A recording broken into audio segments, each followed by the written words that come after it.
Njalo ke mase kulesi sikhathi sikushese sihlaziya ke ipolitiki sekusikwenzela yona njengolimo olizwakala layo ku ngilokho ezinhleke umtaka usuke ehlezi nathi ngaso sonke isikhathi. Mtaka ngeke ngithathele lithuba ngikwamukele insizwa yakithi emsazweni ukhoze FM ngithembe ukuthi nje impela sonto yakho ayibanga mnandi kanje. Abendlovu enamandla enhla nasezantsi siyabingelela dadewethu ubehle kakhulu neCameroon yasijabulisa sonke. Najabula nonke kwajabula kwamiyo linkosi yami.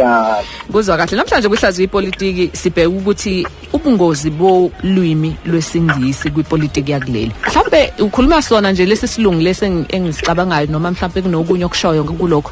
Sona impela lesi esihlale sisikhuluma dadewethu ngoba masingaqala nje sikhulume ngomlando olimi lapha lesingisi eAfrika kwakuwulimi labantu ababesicindezele. Kuyafana nolimi leFrench nalo kwakuyilimi lesiJalimane. Ekusicindezeleni kwaloke bafaka inkolelo ethi konke okuyipolitiki noma okusesigabeni sobuhulumeni ufuna ukukhulunywa ngalolu limi. Isibonelo nje koCameroon nabo Gabon nako Equatorial Guinea abantu bakhona bakhuluma nje French uyilimi zabo abazazi kahle. Lapha ke eNingizimu Afrika inkinga ekhona ukuthi kunenkulumoze ethi isingisi ulimi lokuxhumana kusho abantu nje ungazi bakuthathana. So it's a universal language phela lona sikwazi ukuzwana kulona thina sonke. Into engekho dadewethu eNingizimu Afrika ulimi lesingisi lulimi lesine kulandela isibhunu seulimi lesithathu isiZulu siyola phambili. eAfrika ke nje ukukhuluma ngesingisi awadlulile ngisho amaphesentini angama-30 abantu namazwe akhuluma isingisi ngoba kuyona into ekhulunywa kakhulu ezweni kazi. Ngakho ke bonke laba bathi ulimi lomhlaba safune basitshele ukuthi bakuthathaphi lokho ngoba ngisho emhlabeni jikelele isingisi silapha ko number 3 4 5. Kodwa ke okumqoka ngeNingizimu Afrika ukuthi kukhona into abohlanga kufanele bayiqaphele futhi bayilwisane nayo yokudelela ukuthi njalo makunezinto ezimqoka kuhulumeni noma ngabe yikhangisi noma ngabe imiyalezo ikhulunywa ngolimi lesingisi kodwa abantu abaningi kulelizwe engikhuluma nje isinguni ulimi lesinguni ilona olihamba phambili eNingizimu Afrika. Ungayithatha kancane leyo nto kodwa uma usiyibuka ushona phansi uyabona ukuthi okusho ukuthi abantu abaningi kulelizwe ngokuvota nangeyinombolo ababi ingxenye yokwakhiwa kwemithetho ngoba ukwakhiwa kwemithetho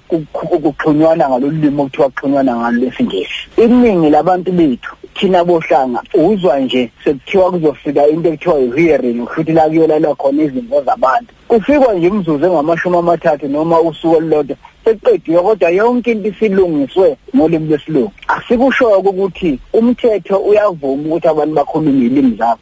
Sidelelwa nje ngabomu. Ingakho umoya lapha emkhandleni komasipala uya kuyishaya umthetho uya naseParliament. Umuntu nje asikhuluma isingisi ubone ukuthi nabantu bebengeke baxabane. Bebengeke baxabane kube bakhuluma nje isivenda noma bakhuluma ulimi labazwana noma bakhuluma kodwa bakhuluma ingozi ke yesingisi ukuthi okokuqala ishiya abantu abaningi bengakuzwa ukuthi uthini wena mholo wabo abakuvotele bengasazi isingisi.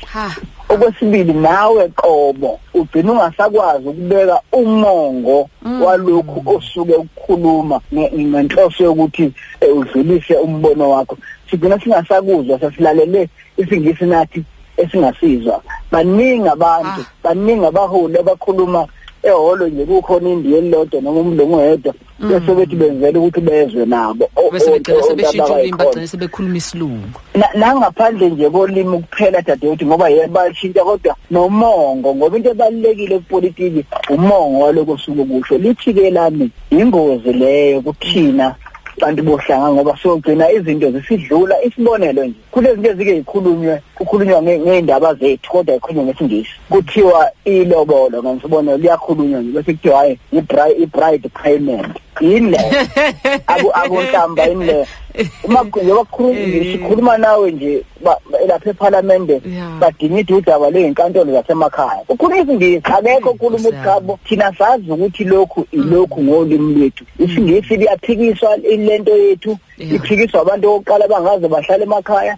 iphikiswa nabantu abangazi nokuthi ngesiZulu noma ngesivenda noma ngesishangane bizwa kanjani kodwa kulwisana nayo ngesilungu bese uyaphela umsoco wayo bese uba ngazi ukuthi into nje eliteki ngithi-ke mina kubaholi bethu ake babe namandla nje ngazi kunabaholi bamazwe esibahloniphayo uArafat waze wahamba emhlabeni ekhuluma ilimi lwakhe nowaseChina ngithi mayifike lana uyatokulikelwa uPutin ukhuluma isiRussia ayikho into edlula ukuthi bonke labantu abaseParliament naku-TV angithi basibuka generation nobani uma kukhulunywa isiZulu kuyatoliwa ayikho into ekhuluma ngomuntu akhuluma isiZulu sakhe ngoba naye umongameli uma ekhuluma isiZulu simuza kangcono lokho asuke ekhuluma kuye kumqake naye ingoba ukhuluma ulimi ngalo lakhe umongo awukho sinayo imali lapha yokwazi ukuthi abantu ku-TV lapha laba baseParliament makukhulunywa bafake lapha endlebeni batolikele nje babenze makufike yabehubulwa ngaphandle noma utelevision usibhalele lapha phansi ukuthi hayi ke uthi-ke ngoba akulona iqiniso ukuthi sisiza sonke isiZulu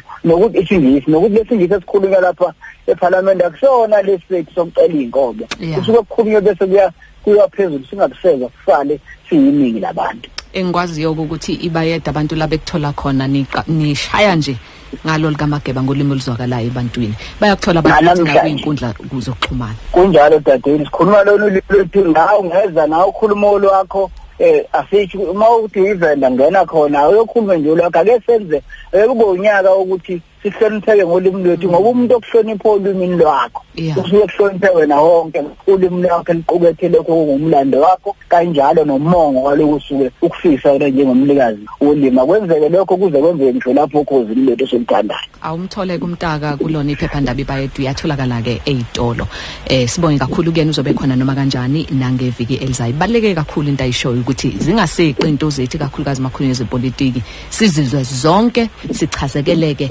sonke kuzwakala. VMBS ukhozi FM luhamba phambili.